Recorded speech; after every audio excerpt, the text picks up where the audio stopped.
За. Намайг Наранбаатар гэдэг жоохон яарад хоцроод тэгээд тэрэндээ жоохон санаа зовоод дэше гүйцэн чинь бүр амьсгаад арч чаддгүй.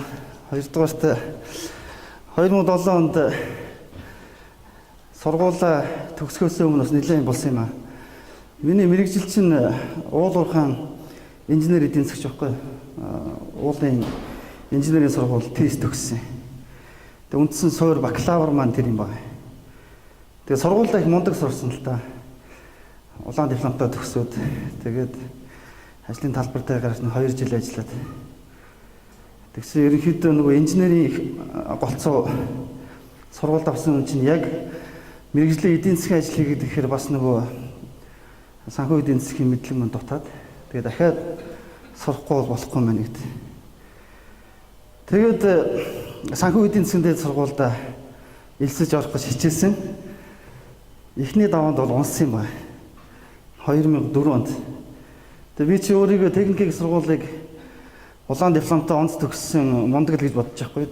Тэгээ ажил дээр гараад угаасаа л өөрийгөө мундаг гэж бие таацсан байсан.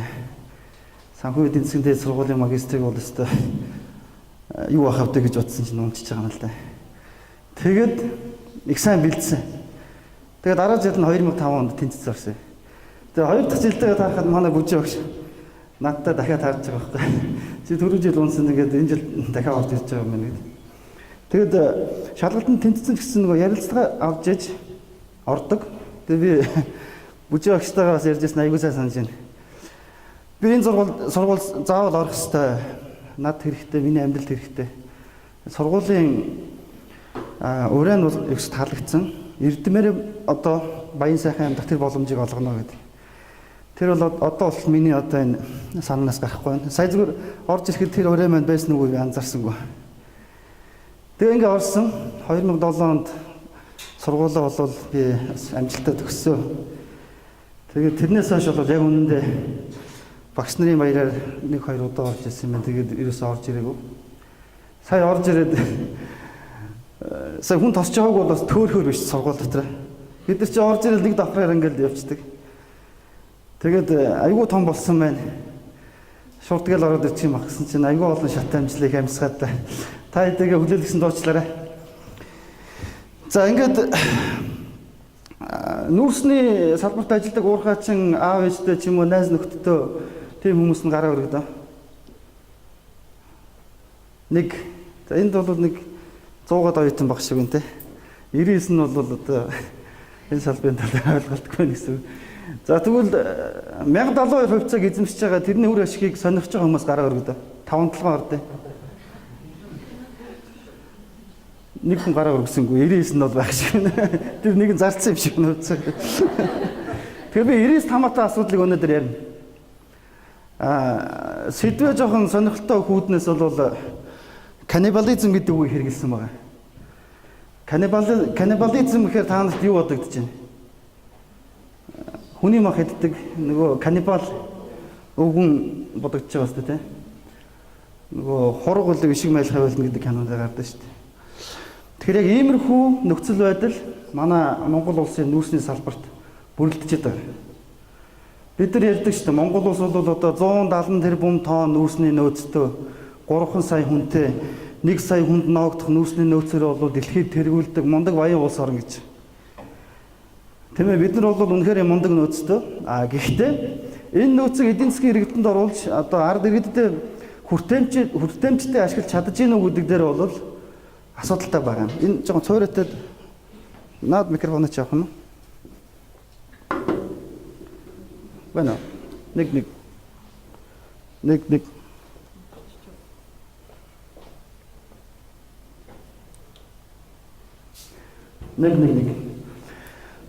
Тэгэхээр миний өнөөдрийн лекц бол ерөнхийдөө та нарт нэн хамааралтай. Тэр 1070 хувьцааг яаж хамааруулах вэ? Яаж эдийн засгийн өгөөжийг нэмэгдүүлэх юм бэ? Магадгүй энэ өгөөжийг нэмэгдүүлэх энэ одоо нөхцөл байдалд бол ирээдүйн төгсөгчд та нар бас ямар гар бие олдсон бэ гэдэг энэ чиглэл рүү яриагаа өрнүүлэх юм аа. Ингээд лекц юугаа хийтэй яриагаа. Энд дээр юу лээ?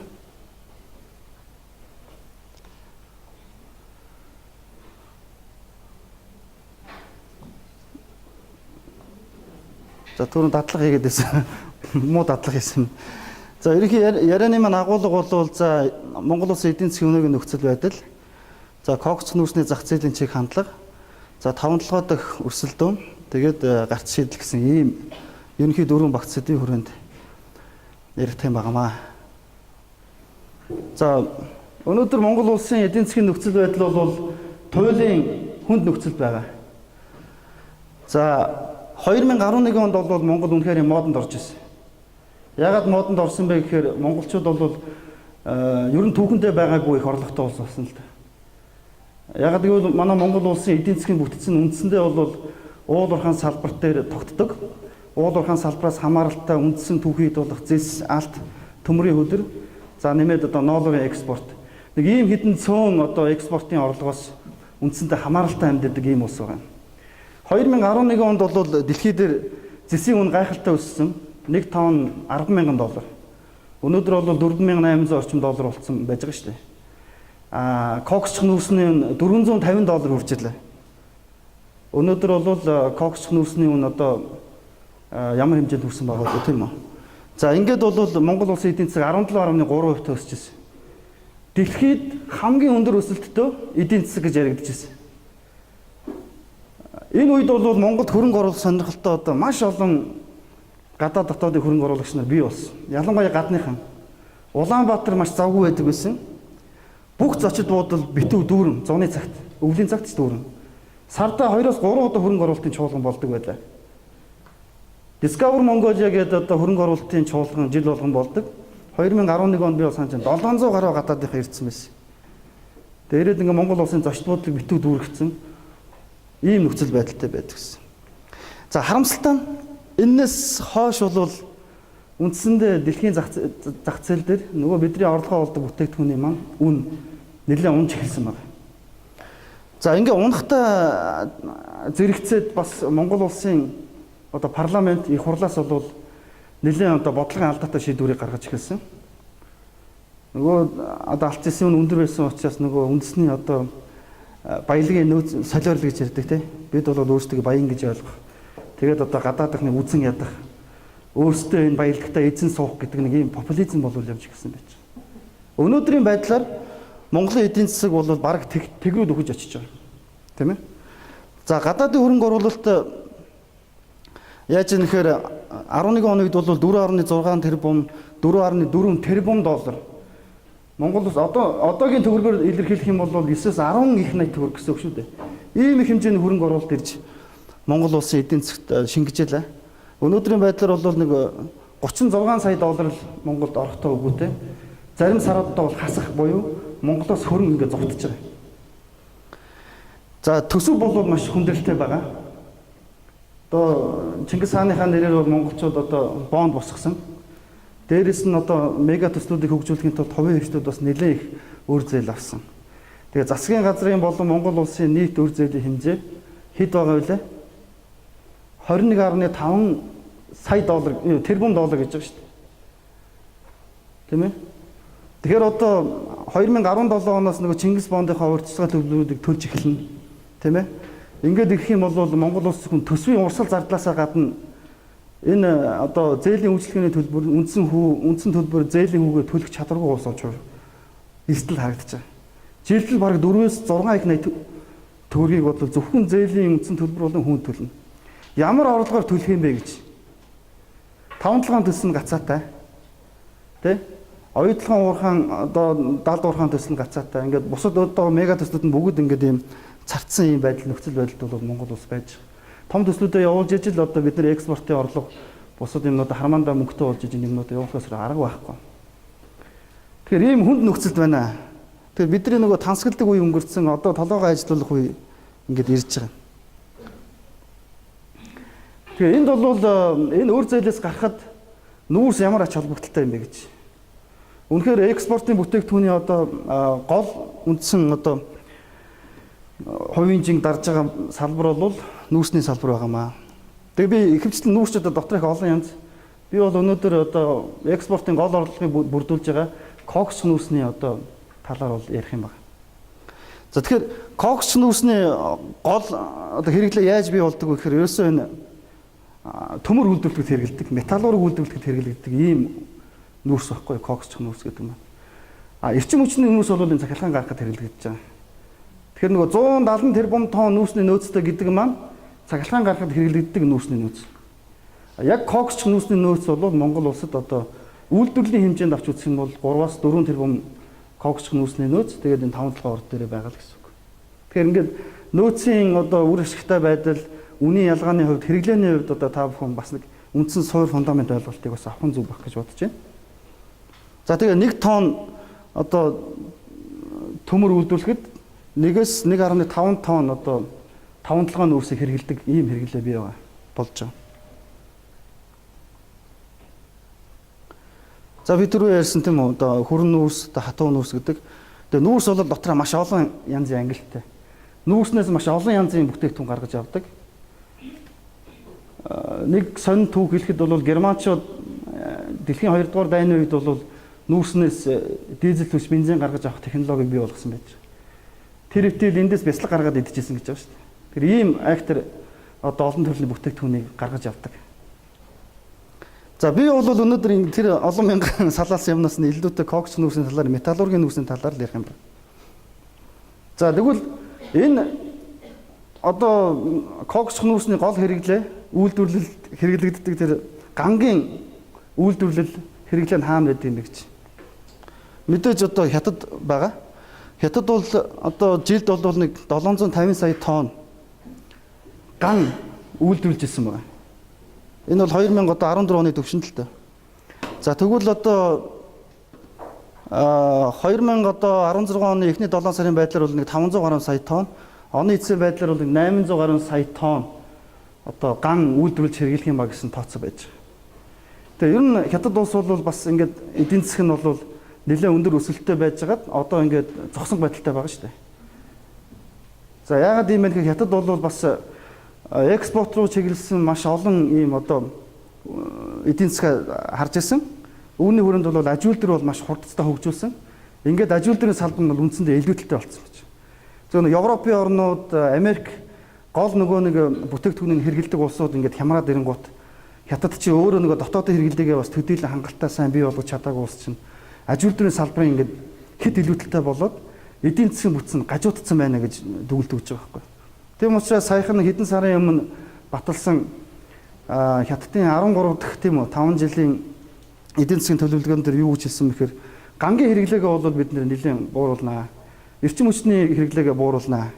Гэхдээ ерөнхийдөө бол өндөр өсөлтөөс тогтвортой өсөлтөд бид нар бол явна гэж. Энэ юу гэсэн үхээр ойрын 5 жилдээ эдийн засгийн өсөлтөө нэг 6.5% дээр л барина гэж. Ер нь 7-8 болох боломж байсан ч гэсэн тэхгүй гэж байгаа байхгүй. За энэтэй холбоотой бол ерөөсөө энэ гангийн хэрэглээ бол ингээд царчиж байгаа. Хятад бол нэг төдийлөн хэрэглээ нэмэгдэхгүй нэ гэсэн ийм нөхцөл байдалтай байж байна. За тэгээд гангийн үйлдвэрүүд нь хаана илүү их байна вэ гэхээр энэ хятадын зөв эргийн нутгаар төвлөрсөн энэ гангийн бүс нутаг ба. Энийг бол Таншан гэж байна тийм үү. За Монголтой бас ойрхон байгаа нь энэ хавьд байж байгаа бас Бугтын өөр Монголын гангийн үйлдвэрүүд байж байгаа. Энэ Таншан Бугт хоёр бол нийтдээ хятадын ган үйлдвэрлэлийн бараг 65 орчим хувийг бол дангаараа хангадаг бүс нутаг.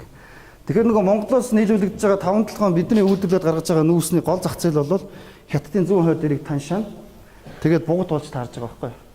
Тэгэхээр бид бол дэлхийн зах зээл гэж ярихаасаа илүүтэй энэ зах зээлүүдийн одоо үнийн хөдөлгөөн эрэлт нийлүүлэлтийг бол илүү одоо анхааралтай ажиглаж явах хэрэгтэй. Яг тэр нүүрс бол өөрөө тийм их сонин бүтээгдэхүүн. Энэ баг уул уурхай голсон одоо ийм аж үйлдвэрийн салбар гэхээсээ илүүтэй тээвэр логистикийн салбар гэж хэлж болохоор. Монголоос нүүрс олборлоод Таншан дээр хүрэхэд бол 1500 км байгаа байхгүй. Тэгээ энэний эцсийн хэрэглэгчд хүрж байгаа зардал нь одоо нийт эцсийн хэрэглэгчд хүрж байгаа өртгийг ингээд аваад үзэх юм бол 80-аас бараг 90% тээврийн зардалтай авчиад байгаа.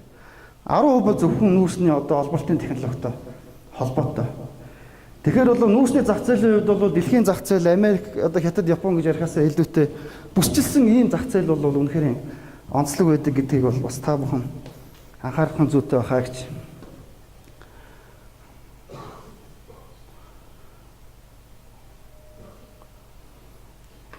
За Хятад бол номер 1 одоо гангийн хэрэглэгч гэсэн.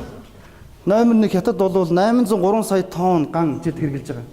Хоёрдугаар байранд явж байгаа Япон улсыг хардаа. Хэд дахин хоцорсон байна? Та нар энэ тоог харж байна уу? 8 дахин хоцорсон байгаа ч. За гуравт бол энтэг одоо баг хятадас хүмүүс илүү гарцсан үгүй юу? Баг дөхөж очиж байгаа тийм. Гэтэл хэрэглээ бол маш бага байгаа. Бараг 90 сая тонн. Чи одоо бараг 10 хэд дахин бага юм уу да тийм. Тэгээд өмнөд Солонгос 70 сая тонн ган гэрлээд. За эндээс зүгээр ямар дүгнэлт хийж болох вэ гэхээр өнгөрсөн жил бол энэ энтгийн ерөнхий сайд модны хийснийг бүгдээр мэдчихэж байгаа тийм. Манай ерөнхийлөгчтэй ирээл ингээл селфи хийгээл зураг авахлал яваад байсан. За нөхөр бол бас нэлээд тийм одоо улс орноо бол нэлээд одоо мотивацдаг маркетинг хийдэг юм хүн. Өнгөрсөн жилийн дэлхийн эдийн засгийн форум дээр бол модны зарласан шүү дээ. Бид хятадыг 2021 он гэхэд ган үйлдвэрлэлээр төрүүлнэ гэд амбица зарласан байж. Юу гэсэн үг гэдэг маань 800 сая 90 саяын хооронд ямар хялгаа байгаа лээ? Огцом энтэг дээр бол гангийн эрэлт бий болох гэж байгаа байхгүй. Тэгэхээр энэ яаж яана гэхээр дунд хугацаанд бол Монгол улсад кокч нүүсний эрэлт нэмэгдэх үнэ нь одоо тогтвортой байхад бол сайн нөлөө үзүүлэх юм байна гэсэн ийм сигнал байж байгаа. Та нар магадгүй гайхацж магадгүй л дээ. Яхаараа энэ түрүүхэн та ярихтаа бүрчилсэн одоо хэрэглээгээр хятад таншаан тийм үү одоо буухтын зах зээлийг одоо сонирхож үзээрэй гэж та улсын энтэг дэрэлт бий болохоор тэр нь бидэнд боломж амжирна гэж гайхаад байна гэж. Энэ бол шууд бос утгаараа авч байгаа. Энтгийн эрэлт нь өөрөө одоо бидний одоо Монголд өрсөлдөд байгаа зах зээл дээр ингээд нэг өрсөлдөд байгаа хятадын дотоодын кокч үйлдвэрлэгчдийн бүтээгдэхүүнийг худалдаж авах эрэлтэг бий болох байхгүй. Ингэх юм бол бидэрт бол бас зах зээлийн орон зай гарч ирнэ гэсэн үг. Бидний одоо өрсөлдөх гээд байгаа бүс нутаг дээр. Ерөөсөө ийм л юм байна. Тэгэхээр энтэг бол одоо маш одоо сонирхолтой ийм одоо юу болж байна гэж. За ингэх юм бол жилдээ бараг 80 гаруй сая тонноор кокч нүүсний эрэлт бий болно 2021 он гэхэд. За түүнээс гадна ASEAN-ы орнуудын одоо эдийн засгийн өсөлт байж байгаа. Ер нь ингээ ажиглаад харах юм бол ASEAN-ы орнуудад ямар улсууд байдаг вэ? Та хүн мэдчихэж байгаа тийм ээ? Индонез тийм ээ? Тэгээд одоо Таиланд гэх мэт ингээд Малайз, Филиппин, Вьетнам гэсэн үндсэн 5. Ойрын 5 жилд эдийн засгийн нийт дийлбэр өсөлт нь дотоодын нийт бүтээгдэхүүний өсөлт нь 30% төрөх буюу 3 тэрбум долларын эдийн засгийн шинэ орон зай бий болно гэж. 5 жил гэдэг маань монголчуудад дунд хугацаа шүү дээ. Тэгэхээр 3 тэрбум долларын эдийн засаг бий болно гэдэг маань бас тэнд бол асар их гам болон кокч нүүсний одоо хэрэглээг бий болгоно л гэсэн. Тэгэхээр одоо юу гэдэг зарим хүмүүс ярьдаг нүүрс үнс боллоо гэж ярьдаг. 5-7 одоо ордын бүтээгдэхүүнийг худалдаж авахгүй байх тийм нөхцөл байдал одоо үүсч хүдэ гэсэн санаа зарим хүмүүст гардаг. Зарим нь болохоор ерөөсөө хязгааргүй хэрэглээтэй 5-7 нүсийг ачаал ингээл явуулаад байвал одоо бид нар амьдрал юм гэсэн ийм одоо хоёр янзын ойлголт байж байгаа шүү дээ. Би бол сая ярихдаа та бүхэндээ зөвхөн эрэлт талаасаа ярьлаа. Монгол дэлхий дээр ганцаархнаа кокч нүүрс нийлүүлдэг улс биш ээ. Бидний хамгийн том өсөлтөгч бол хятад улс өөрөө байж байгаа. Би түр хэлсэн тийм. Хятадын өөрсдийн дотоодын үйлдвэрлэл.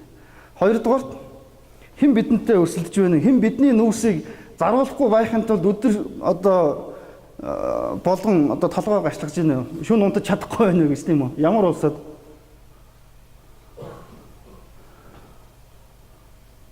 За энд бол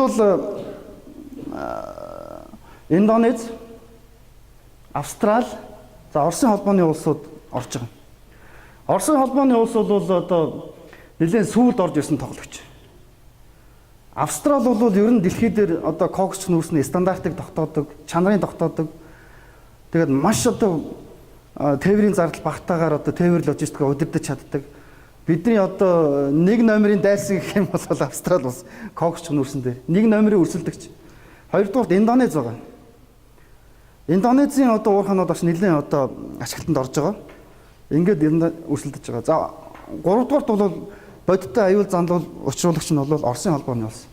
Тэр тусмаа Элгаз гэдээ орд байж байгаа. За би энэ газрын зураг дээр уг нь үзүүлэх гээд бэлдсэн байгаа.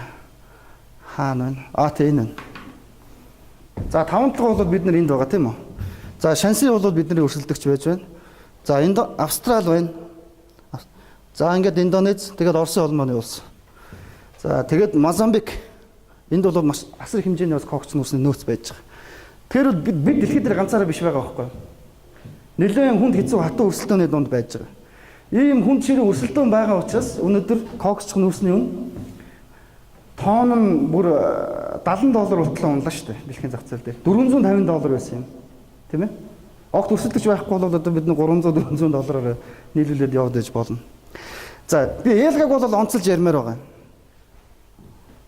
Элга одоо ашиглалтанд ороод нэг жил гарсан болж байна. Монголчууд 5-7 ордоо хөгжүүлэхийн тулд төмөр зам барих шаардлагатай болсон. Тэгээ том баяжуулах үйлдвэр барих шаардлагатай болсон.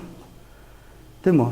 За тэгээ монголчуудын мөрөөдөл юу гэхээр өнөөдрийн байдлаар бол зөвхөн хятад гэдэг ганц худалдан авахчаас хамааралтай байгаа. Хэрвээ бид нэр төмөр замаа тавиад хятадын одоо төмөр замаар дамжаад нөгөө зүүн эргийн далайн бомбтод хүрчих юм бол тэндээсээ одоо Япон, Солонгос гэд хятадаас өөр хамааралгүйгээр өөр одоо зах зээл дээр өндөр үнэтэй бүтээгдэхүүнээ зарж болохоор байсан байхгүй. Гэтэл монголчууд маа нөгөө төмөр зам дээр талцаад ийм нарийнхан төмөр зам барина гэсэн чинь үгүй ийм өргөнийг барья гэдэг. Тэгээ хоорондоо бас баахан үзсэн. Тэгээ сүүлдээ нэг кино гарсан шүү дээ тий. Нөгөө чи хожаа би Монгол цэвэр цусны мосны болоод ингээ явцсан. Нөгөө чухал 100 сэдвийг тэр киног үзсэн хүмүүс байна. Одоо баг ихэнх нь үзсэн баг. Гараа өргөдөө. Одоо баг бүгдээрээ мэдчихэж байгаа байхгүй. Ингээд сүүлийн 8 жил бол төмөр замаа барьж чадаагүй. Яагаад төмөр зам чухал юм бэ гэхээр хэрвээ төмөр замаа барьсан бол 5-7-оос хэд хүртэлх зардал одоо бол автозамаар нэг $20 байгаа байхгүй юу? Төмөр замаар $9. Бүхэл бүтэн $11 гэдэг чинь 5-7 ордоос жилийн 30 сая тонн кокч нүүс гаргана гэх юм бол 330 гаруй сая доллар буюу 700 их найдаг өрг. Жилийн ийм зардал хэмнэх болцоо зүгээр хэмнэх зардал шүү. Ийм учраас энэ стратегийн шинжтэй ийм одоо хэрүүл маргаан яваад байсан. Гэтэл бид нар ингээд хэрэлдээд юу ч хийж чадахгүй байж байгаа хооронд Оросын Элгас ордоо хөгжүүлээд тэгээд хятадтай зүүн талаар одоо төмөр зам. Тэгтээ нөгөө нэг нарийн царгийн төмөр зам. $10 тэрбум төсөл хэрэгжүүлнэ гээд 11 онд гэрээ байгуулчихдаг байхгүй. Тэгээд бид нар яасан хэрүүлээ хийгээлсэн. Оросууд яасан төмөр замаа бариулсан. Баяжуулах үйлдвэрээ барьсан. Одоо ингээд манай зах зээлээс бид нар хуваалцж байгаа. Өчтөрхөн ерөнхийлөгч хэвлэл мэдээллийн байгууллагатай уулзсан шүү дээ. Та бүхэн мэдж байгаа. Тэрэн дээр бол бас их харамсалтай юм ярьж байгаа шүү дээ ерөнхийлөгч. Юу гэхээр Владивосток дээр Япон, Солонгосын ерөнхий сайдууд нь очиод Владивостокын эдийн засгийн чуулганд оролцож байна. Яаж ийна гэхээр нөгөө Элгасын нүүрсийг Япон, Солонгосууд авах гээд байгаа байхгүй юу? Бодит аюул мөн биз? Тэгээ манай улсын сайд нар бол хоорондоо хэрэлдэж суух биш. Зүгээр л ажиллаа хий. Тэнд очиж одоо энэ тээврийн бүтээгдэхүүнээ гаргах юмыг ярих хэрэгтэй л байхгүй юу да. Гэж өчтөр ерөнхийлөгч маань ярьж байгаа юм. За ингээд Элгас бол бодиттой өрсөлдөгч болно. Тийм учраас бол 5-7 маань бол үнэхээр нөөцтэй, ашиглалтын зардал багатай, ийм давуу талтай орд боловч ерөөсөө монголчуудын бидний үл ойлголцол, талцал, бодлогын алдаатай байдал, бодлогын доктортой бус байдлаасаа болоод бид нар өнөөдөр дэлхийн зах зээлээс шахагдж байгаа ийм нөхцөл байдалд орж байгаа маа. Би өсөө цаашаа дэлгэрэнгүй олон зүйлийг ярина. За яг нэг том өрсөлдөж байгаа ордуудаа үзүүлсэн. За 5 толгой гэж юу юм бэ? 5 толгой гэхээр Twitter дээр нэг нөхөр хуухсан 5 хоньны толгой тавьсан. Ингээ сайхан хуухлаад байдаг ерөөс идэж чаддаг энэ толгойнууд гэдэг тавьсан байсан. 5 толгой бол энэ 5 ширхэг ийм одоо нөөц байгаа. Тэгтээ бол үндсэндээ бол нэг юм байсан л та. За эндээс бол одоо зүүн цанх гэж байна, баруун цанх гэж байна. За орцог гэж байна, бортек гэж байна. Ингээд юм асар том юм бүс нутаг байж байгаа. За одоо энд бол 3 компани үйл ажиллагаа явуулж байгаа. Гэхдээ гуруулаа их өвөрмөц. Нэг нь бол 100% төрийн өмчт компани, Эрдэнэс 5 толгой гэдэг компани. За нөгөөх нь болохоор юу вэ гэхээр орон нутгийн өмчит таван толгой буюу бидний нэрлэгээр жижигхэн таван толгой гэж ярьдаг. Таван толгой хувьцаат компани. За нөгөөх нь болохоор 100% хувийн хэвшлийн компани байж. Төр, орон нутаг, хувийн хэвшил гэсэн 3 янзын одоо хэлбэртэй ийм орд нэг бассейн дээр үйл ажиллагаа явуулж байна. Тэгэхээр энэ дээр бол энэ айгуу том судалгааны объект байхгүй юу? Та нар ямар нэгэн менежмент засаглалын судалгааны одоо чиглэлээр одоо ямар засаглалтай компани санхүү менежмент өртөг нь яаж явдаг юм бэ гэж сонирхвол энэ бол үнэхээр энэ одоо маш сонирхолтой судалгааны сэдэв болох юм байна. За зах зээл нь нэг буюу хятадын одоо нөгөө бидний ярьсан таншаанд богд. Тэгэхээр нэг зах зээл дээр төр хувийн хвшил орон нутгийн компанид өрсөлдөж бүтээгдэхүүн нийлүүлж байгаа юм. За одоо энэ дээр л гол асуудлууд гарч ирнэ. Энд дээр нөгөө жигхэн өрсөлдөөний одоо шодрог бус гэх юм уу да төрөөс зохицуулах хэрэгтэй юмнууд нь гарч ирэх юм. За би та нарт энэ график үзүүлье. Монгол улс 2009 онд бол нэг 6 орчим сая тонн нүүрс экспортлжсэн. Ер нь 2008, 2007 онд бол бараг нүүрс экспортлогч байгаагүй шүү дээ Монгол улс. Зөвхөн эрчим хүчний нүүрсээ захлан гаргахад хэрэглэдэг байсан. Энэ нь бол нэг 8 сая тонн нүүрс. 2008 онд байсан. Одоо 2017 гарах чинь 8 сая тонн хэвээр байхгүй эрчим хүчний нүүрс. Ерөөсөө бидний дотоод хэрэглээ ийм. Тэгээ нөгөө 170 тэрбум тонн эрчим хүчний нүүрсээ жилийн 8 саяын хэрэглээндээ хуваах юм бол хэдэн мянга гарах вэ? Манай Чингис хааны түүхээс ямар ч 2-3 дахин хөгжүүлсэн хэмжээний тийм түүхтэй бидний одоо хэрэглээг хангах эрчим хүчний нүүрс. Когч нүүрсний хувьд бол би түрүү хэлсэн яг 5 толгой ордын үйлдвэрлэлийн үр ашигтай 3 тэрбум тонн нүүрсний нөөц байж байгаа. За 2009 он. Тэгээ нөгөө 2011 онд когч нүүрсний өсөлттэй зэрэгцээд үйлдвэрлэлийн хэмжээ нэмэгдсэн байж байгаа. За ингээд явна. За энэ хараар тэмдэглэсэн нь бол нөгөө хувийн хвшлийн Energy Resource гэдэг компани.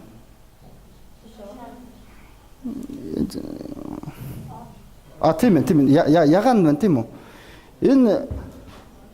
Энэ болохоор орон нутгийн, энэ нь болохоор төрийн байна тийм үү? За ингээд пропорцийг хараад үзээрэй. 11 оноос хойш нүүрсний үн буусан.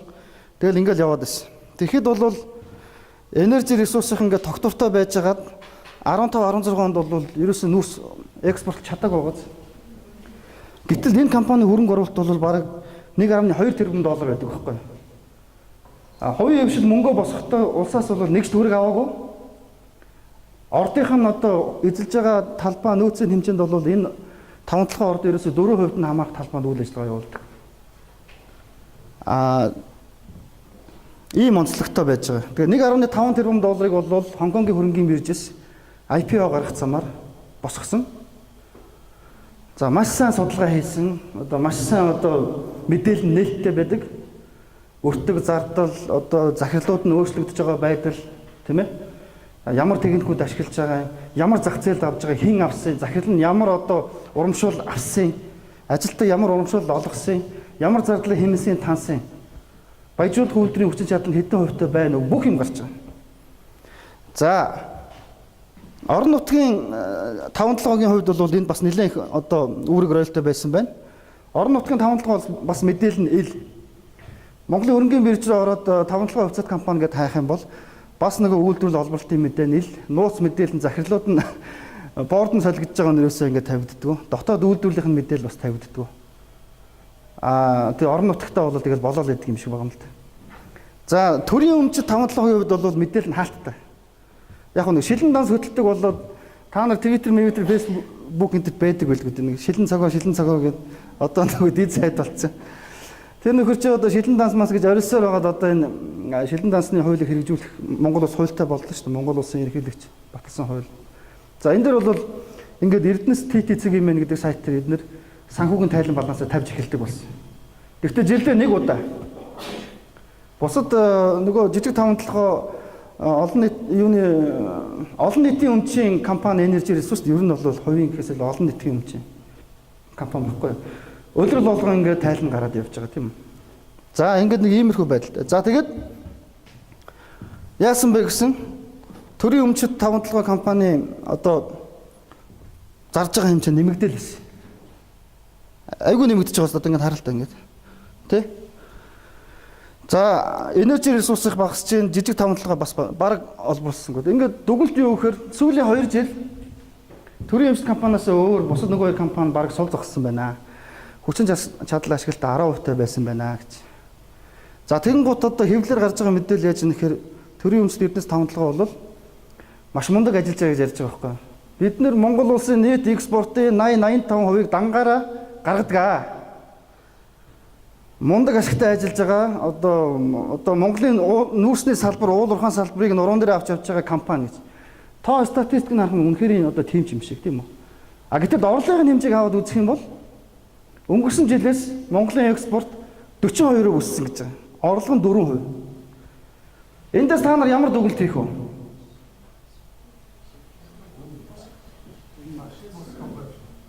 За ашигын бус компани гэж нэг чинь бараг тэгж хэлмээр. Тэгвэл ингээд нөгөө зарж байгаа бүтээгдэхүүн нь үн буугаад асар их хэмжээгээр Монгол улсаас урсгаж гаргажээ гэж. Ийм дүгнэлтэнд хүрэхээр байгаа байхгүй. А гэтэл нөгөө баяжуулах үйлдвэр бариад баяжуулсан нүүрсийг зарах юм бол $250 зарах болцоотой нүүрс маань зарагдсангүй. Түүхийгээр зарж байгаа $27 нүүрс маань ингээд хэдэн саяар урсаа гараад явж байна гэж. Та бүхэн нөгөө Халтмаагийн Баттулгын яриг мэдэн штэ. Нөгөө өргөн нарийн цариг хужаа жамгаагаараа дуудалддаг нэвтрүүлэгтэй гардаг шин ингээ гялгар уутанд илс хийж агаад хадаасаар ингээ цөм цохоод тэгээ нөгөө илсээ уурсгадаг. Тэгээ Баттулгын бол хэлдэг шин. За Монголын баялаг бол өмнө төлөөр ингэж гарах гэж байна. Үнгөө уурсах гээд байна. Их санаа зовж байна. Тийм учраас одоо том толгойн гэрээг зогсоох ёстой. Ийм хийс.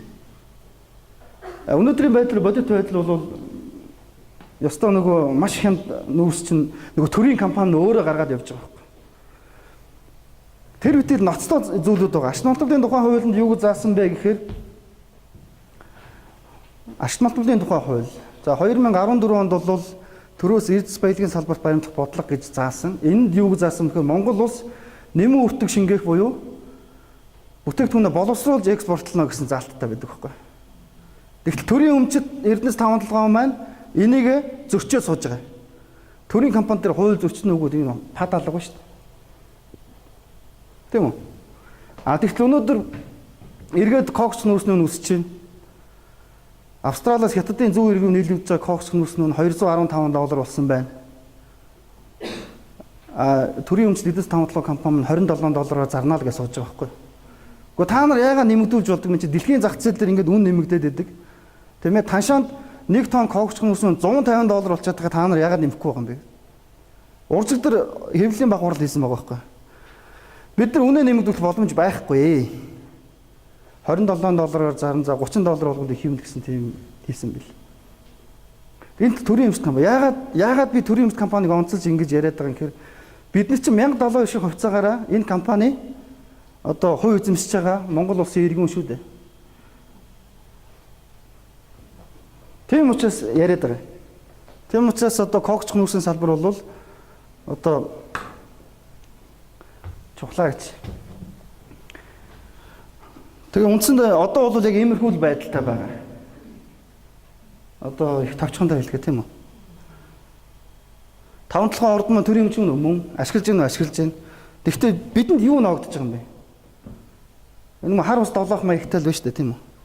А тэгвэл бүгсэн дээр нь яг нөгөө сүүгийн саагаад уугаад өрмийн идж байгаа хүмүүс бол үндсэндээ хятадууд болж байгаа.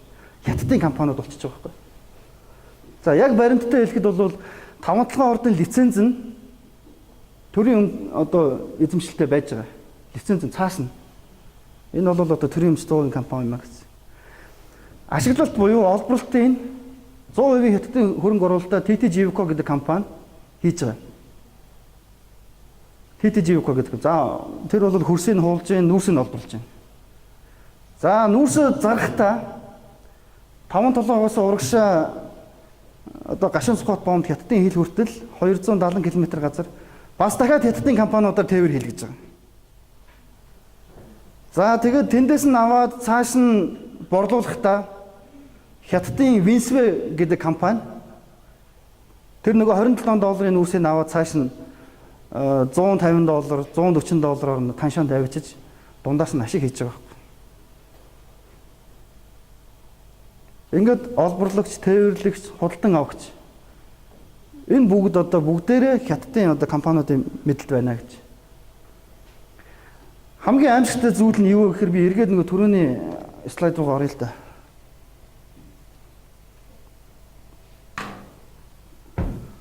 Ердөө Монголын компаниуд дотооддоо бие бинийгээ барьж идэж байгаа явдал байхгүй юу? Энийг л каннибализм гэдэг. Уул уурхайн салбар дах одоо каннибализмын хамгийн тод жишээ. Энэ зөвхөн 5-7 орд дээр одоо тохиолдоод байгаа юм ерөөсөө огтхонч биш. Нарийн сухад гэдээ бас байж байгаа сайн чанарын одоо 3-1 когч нүүсний юм орд. Нарийн сухад дээр одоо Монголын алт компани олборлт хийж байна. За түүнээс гадна одоо SGS гээд олборлт хийж байна тийм. Одоо нөгөө захирал нь 30 хэдэн тэрбумын татврын өр шир наан цаана болгосон гээд тэгээ нэг баримтлал сүйд одоо сүйдэнд ерөнхийлөгч нь өршөөдөг тийм. Тэгээ өсөх зоос гэдэг ингээ бараг 4-5 компаниуд ажиллаж болж байгаа. Нарийн сухад дээр бас яг ийм каннибализм явагдаж байна. Яг 5-7.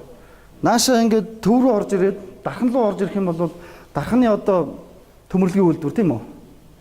Төмрийн өдөр одоо олборлдог. За дарханы төмөрлөгийн үйлдвэр байна. Тэгээд одоо бол төмөр өрөө гол гэдэг чинь тийм үү? Хятадын одоо хөрөнгө оруулалттай. За одоо ирээдүйд бол бас дарханы төмөрлөгийн үйлдвэрийн хажууд харанга ресурс гэдэг бараг 300-400 сая тонны нөөцтэй төмрийн өдрийн ашиглалтанд орно. Каннибализм бас энд явагдаж байгаа. Бие бинийгээ барьж идэх буюу үнээрээ өрсөлддөг. Нэг худалдан авагчаа одоо татахын тулд нэгдүгээр үнээрээ өрсөлдөж байна. Хоёрдугаар дэд бүтцээ булаацалдаж өрсөлдөж байна. Гуравдугаар боловсон хүчнээ бас булаацалдаж өрсөлдөж байна. Ингээ монголчууд ингээ хоорондоо алдцаад дээр нь бодлогын завхрал гараад доор нь болохоор ингээ хоорондоо нүдэлдээд эцсийн дүндээ яаж нэхэр Монгол улсын экспортын орлого бит хэмжээгээр маш их асар их нэмэгдэх боловч орлогоороо бол ерөөсөө өсөхгүй байна. Үүний тод жишээ зөвхөн би дөрөнд хэлсэн нүүрсний экспорт оны эхнээс 42% өслөө, өнгөрсөн онтой харьцуулах юм бол 42% өслөө, орлого нь 4% нэмэгдлээ гэж. Ийм нөхцөл байдалтай байна. Энийг би одоо каннибализм гэж хэлээд байгаа. Тэгэхээр энийг бол одоо засах хэрэгтэй. Яаж ийвэл монголчууд нэгдсэн нэг бодлоготой болох хэрэгтэй. Борлуулалтын нэг цонхны бодлоготой болох хэрэгтэй гэж.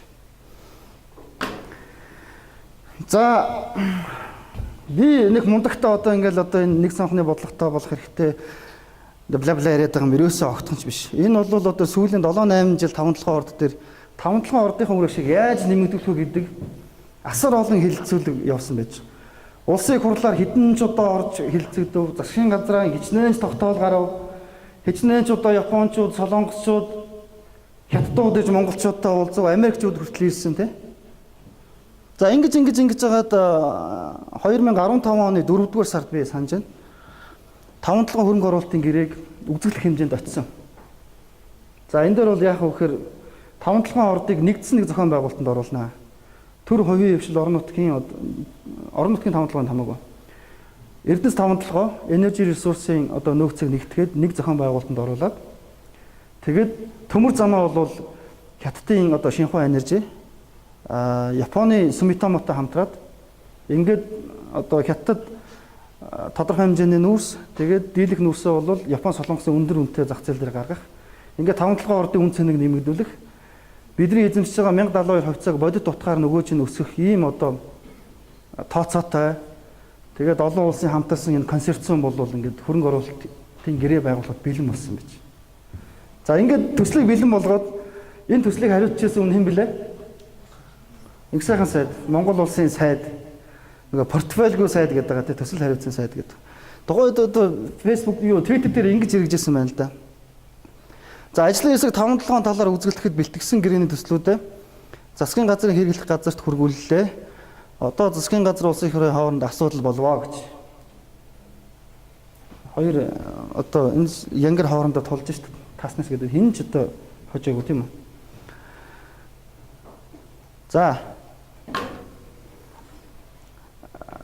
За энэс хойш одоо гол проблем бол 5-7 орд дээр Чалкогийн одоо өөр гэж яригддаг те. Чалкогийн талаар та нар бүгдээрээ сонсноо. Чалког мэдгүй. Монгол зээлээс өөрийнх нь хэмжээг 2011 онд 350 сая доллар монголчуудад Чалко өгсөн байхгүй юу? Тэгээд тэрийг одоо монголчууд авахдаа яаж авсан гэхээр Бид нар энэ 5-7 олборлоод хятадуудад нийлүүлнэ угаасаа танай улсад л нийлүүлнэ. Тийм үү? Тэгээд тэр худалдаа авагч нэг нь Чалко байхгүй төр эмчит компани. Тэгээд урьдчилаад бид нар бүтээгдэхүүнээ зарчихгээд 350 сая доллар зээлээд авчихгүй. Ямар ч олборлолт үйлдвэрлэл явуулаагүй мөртөө ирээдүйд олборлож байгаа бүтээгдэхүүнээсээ ингэж өгчээ гэдэг. Тэгээ энэ 350 сая долларын үнэхээр барагддаггүй өөр болсон. Нүүрсээ ухаал ачаалаадаг. Барагдахгүй шалтгаан хямдхан нүүрс нь 27-25 долларын үнэтэй. Тэгээ яаж нэхэр нөгөө Чалка 350 сая долларт бүтээгдэхүүнээ буцааж авахдаа бид нар үнэ тогтоошгүй хэлсэн. Тэгээ ингээд зүүн цанхын ордоо та нар ашигла гэдэг. Өөрөөр хэлбэл урьдчилан орлогоор тэр чигтэн зүүн цанхийнхаа одоо нөөцийг бүхэлд нь Чалкод одоо бэлгэлцсэн ийм л гэрээг 2011 онд хийжилд. За энэ дээр бол нөгөө манан гэж яддаг шүү дээ. Монгол Ардын нам байсан, Арцал нам байсан. Хамтарсан засаг болов шийдвэр гаргасан. Одоо өнөөдөр нүүрс нь 215 доллар болчиход байна. Яагаад 27 доллараар зараад байгаа юм бэ гэдэг гол шалтгаан бол ерөөсөө энэ өртөө холбоотой байхгүй. Яг тэгвэл Чалко дэлхийн зах зээлтэй хамааралгүйгээр энд хамгийн хямд өртгөөр нь одоо нүүрсийг тодорхойлох ийм л индексийг одоо тэр гэрээндээ тусгасан байна шүү дээ. Тэгээ өнөөдөр ингээд хүмүүс нүүрсний үн өсчихээр нүүрсний үн өсөхгүй байгаад шүүмжлээд гэхээр ардын намд чимээгүй байгаа, арцлан намд чимээгүй байгаа байхгүй. Ягаад бол хамтраад хийцэн 350 сая долларыг аваад хэнд өгсөн гэхээр манай ахмадууд бол тэтгэвэр авсан. За манай оюутнууд тэтгэлэг авсан тий. Та нар тэтгэлэг авсан хүмүүс гараа өргөдөө. Та нар ингээд хамтдаа энэ 350 сая долларыг эдэлсэн байх шүү. Тэгэхээр манан юу гэж Монгол ардын нам юу гэж хэлэхээр бид нар авсан зээлсээ эдсэн. Тэгээ яах юм гээд байхгүй юу? Одоо хэн хариуцлага хүлээх юм бэ? Хэн буруутай юм бэ гэж. Энэ одоо бүр ингээд энэ бол өнөөдөр гарсан юу вэ л дээ олон нийтийн сүлжээнд гарсан. 2013 онд уулуурхаан сайд хэлжсэн байна. Чалкогийн өрийг энэ онд багтааж барагдуулнаа гэсэн байна. За амлалт авсан байна тийм үү? Дараа жил нь нэг Эрдэс тавталгаа компани захирал хэлсэн шүү дээ. За бид энэ жилд одоо ойрын хугацаанд барагдуулна хугацаа хэлээг байгаа бас жоохон. Нөө яг операшн өдөрдөж байгаа хүн болохоор болгоомжтой хандаж байхгүй юу? Төлөвд дуусахгүй гэдэг мэдгэж байгаа юм чинь. 15 онд яасан манай Алтан ууйгэр ихээсэд байсан. Чалкагийн өрийг энэ жил барагдуулнаа л гэж хэлсэн байж. Тэсээ 2016 он 2017 онд багтаад Чалкагийн өрийг барагдуулнаа гэж хэлсэн байна. За би эдийн засгийн хувьд үнэхээр надад бол энэ 5-7 орд бол сонирхолтой судалгааны объект байхгүй. Нэгдүгээр би одоо 5-6 жил одоо нүүрсний урхаа дээр яг нүүрсний үйлдвэрлэлийн эдийн засгаар ажилласан. Өөрөө төрсөн нутаг маань шарын голын нүүрсний урхаа. Угаасаа одоо нүүрсний утга үнэрлж өссөн бүр тийм одоо мэрэгжлийн хобби маягаар би бол энийг онцгойлон авч судлаад байгаа. Тэгэхээр Чалкогийн өр бол төлөгдөхгүй. 12-аас 19 жилдээ төлөгдөхгүй. Энийг бол би шууд хэлж байгаа. Яагаад тэгэхээр 27 доллараар Эрдэс тавталгаа компани нүүрсээ олборлоо зарж байгаа байхгүй юу? Тэгээд 2016 оны эхний хагас жилийн байдлаар санхүүгийн тайланд гарсан байгаа. Та нар Эрдэнэс ТТЦ-ийн мэн гэдээ ороод үзээрэй. Эрдэс тавталгаа үйл ажиллагаа явуулаад 21.5 сая тонн нүүрс олборлцсон байна. Үр дүн нь юу вэ гэхээр хасах 257 тэрбум төгрөгийн цэвэр хуримтлагдсан алдагдaltaй буюу жил болгон одоо хуримтлагдсан алдагдал нэмэгдэж явж байна. Өөрийн хөрөнгө байхгүй. Үр төлбөрийн хэмжээ 747 тэрбум шиг санагдаж байна да. Байж байгаа байхгүй юу? Өдөө чинь нөгөө 1072 хувьцааны ногдлоо шиг хизээ ирэх юм бэ, тийм? Тэгсэн хэрнээ үнэ нэмэгдүүлэх боломжгүй тэгээ Чалкогийн өрийг 1 жилийн дотор төлнө гэдэг. За, окей, тэгвэл төлөх тооцоог нь хийж үзэж байгаа байхгүй. Одоо 10 сарын 1-ээс 30 доллар болох гэж байгаа юм билээ. Болохыг зорино гэсэн ярилцлага өгсөн болохоос одоо яг болоог байгаа. За 30 доллар болгох юм бол 1 долларын ашигтай ажиллах байх. Чалкогийн өр одоо 350 сая доллароос 95 сая долларт үлдсэн байгаа. Хэдэн сая тонн нүүрсээр энэ өрийг дарах вэ? Зөв, 90 юм уу 95 сая тонн тийм ээ? Тэгвэл Эрдэс тавталгаа жилд хэдэн тонн нүүрс олборлж байна? 5-аас 8 сая тонн байхгүй. Та нар ингээ хуваа та. Хамгийн багадаа 12 жил, ингээд 19 жил. 19 жил га. Гэтэл Энэ Чалкогийн үрийг дарах нүүрс чинь Эрдэнэс 5-7-оос олборлоод явж байгаа нүүрсний 35% нь зарцуулагдана. Үлдсэн 65% нь яг адилхан Чалкогийнх нь $27 үнээр дахиад явна. Тэгэхээр 95 сая дээр дахиад одоо зах зээлийн бус зарчмаар үн тогтоогоод борлуулах нүүрс нь Чалкогийн өрөнд өгөх нүүрсээс дахиад 2 дахин нэмэгдэх гээд байгаа биз? Ингээ 200 сая тонн гээд 100 сая. Ингээ 300 сая тонн нүүрс аахгүй. 300 сая тонн нүүрсийг Чалкогийн үрийг төд дуусны дараа явуулнаа. За энэ бол ноцтой асуудал. Ноцтой асуудал. Хоёр дахь ноцтой асуудал юу вэ гэхээр үр дуусах хугацаагаа үндсэн одоо үр төлбөр дуусах хугацаа буюу гэрээний үндсэн хугацаа гэж Чалко Эрдэнэс 5-7 хийсэн байдаг. Энээс хойш 5 жил болвол тогтворжуулах хугацаа гэж нэрлсэн байж байгаа. Тогтворжуулах хугацаанд зүүн цанхны нүүрсийн 80%-ийг зөвхөн Чалко өгнө. Дахиад нөгөө $27 шүү дээ. Тэрний дараа дахиад 5 жил байгаа. Сонгох хугацаа гэдэг.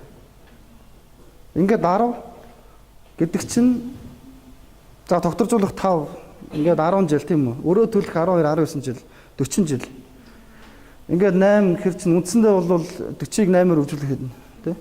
Баг тэрбум гаруй тонн нүүрс бол ингээд явчихж байгаа байхгүй. Тэгвэл зүүн цанх бол шүү дээ тий? Хамгийн харамсалтай нь манай 5-7 ордын өрөм нь байхгүй. Хөрс уулт багтай, ашиглалтын зардал багтай.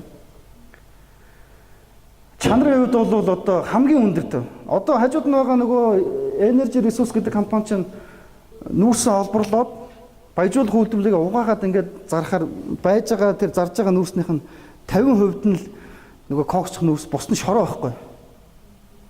Энэ бол 90% коксч нүүрс 10% шороо. Баяжуулах юм бол тэгэж. Тэр ийм өндөр үртэгтэй өрмөө бид зүгээр л ингээд урсгаад байгаа байхгүй. Тэгээ ийм дампуу байдлыг засахын тулд 5-7 хөрөнгө оруулалтын гэрээ бидэд хэрэгтэй байгаа. Бидний 1072 хувьцаа амьдрахын тулд энэ төмөр зам хэрэгтэй байгаа. Энэ менежментийг зогсоох хэрэгтэй болж таарж байгаа юм. Тийм учраас эдийн засгийн хувьд би нэгдүгürt өөрийнхөө сонирхлоо судлаад байгаа. Хоёрдугаар энэ бүгдийг мэдээд байгаа учраас би ганцаараа мэдээд явах хэрэгтэй. Олон нийт рүү хандж байгаа. Facebook, Twitter-ээр бодит одоо тоо фактуудыг одоо ингээд тавиад хэрэндээ л ярих юм. Тэгээ та нар Facebook, Twitter-д байдаг бол одоо энэ бодит нөхцөл байдлыг мэдж байгаа учраас бас намайг дэмжээрэй. Тэгээ дуу хоолойгоо хүргээрэй. Бүгдээрээ хамтдаа ярих юм бол магадгүй энэ асуудыг бол зогсоож болох юм. Тэгээ би дараа нь бол гарцаа ярина. Юуныхаа төгсгөлд яаж шийдэх үү гэдэг гарцаа.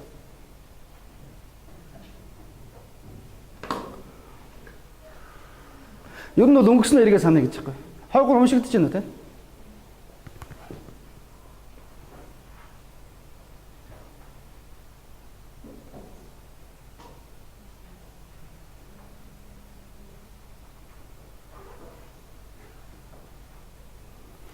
Тэгээ энэ бол нөгөө 5-7 хөрөнгө оруулалтын гэрээг хийх гэж яах үед бол улсын хурлын дарга хаврын чуулган дээр мэдээлэл хийсэн 2015 оны 4 сард. 4 сард бол би их сайн санаж байгаа. Тэгэхээр 4 сарын эхний 7 хоногийн бүгсэн дээр Монголд жил болгон зохион байгуулагддаг Call Mongolia гэдэг хөрөнгө оруулалтын чуулган болдгийг. За миний бие бол чуулганыг санаачлагч зохион байгуулагч. 6 дахь жилийн өмнө баггүй тухайн үед. Одоо дараа жил 7 дахь нь болно. Нэг 1200 орчим одоо хөрөнгө оруулагч үйлдвэрлэгчид ирж нүүрсний салбарын асуудлаа ярилцдаг ийм хурал байна. Ингээд энэ хурлын өмнөхөн гэрээ үзэглээд за Call Mongolia бол одоо дэлхийд бол үнэхээр том одоо мессежийг өгөх юм гэсэн хүлээлттэй байсан харамсалтай зогсчихсон. Зогссон шалтгаан юу гэхээр улсын хурлын дарга энэ бол Монголын ард түмнийг хохирох ноцтой гэрээ байна.